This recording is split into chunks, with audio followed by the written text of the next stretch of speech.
Hey folks, my name is Sarah Jane and I'm the Gallery and Program Director for the Port Angeles Fine Arts Center.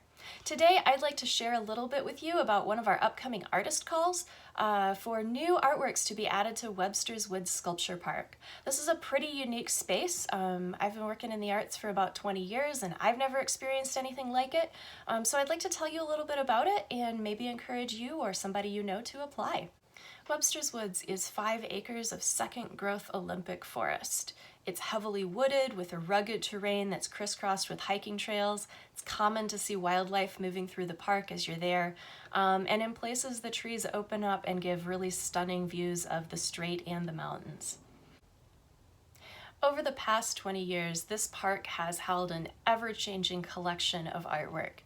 Some pieces are monumental and powerful, but others are pretty non-traditional for a sculpture park. They might be really ephemeral or more poetic, made from natural objects and designed to transition back into the land over time. This collection includes works from some of the best-known artists here in the Northwest, but we recognize that nobody gets to that stage in their career unless there are opportunities all along the way to help them grow. So we're open to applications from brand new emerging artists as well as mid-career and established artists. We've just extended the entry deadline to May 24th, so you do have a few more days to apply. It costs $15 for up to 3 entries, and those entries can be for either existing works or proposals for new works or a combination of both.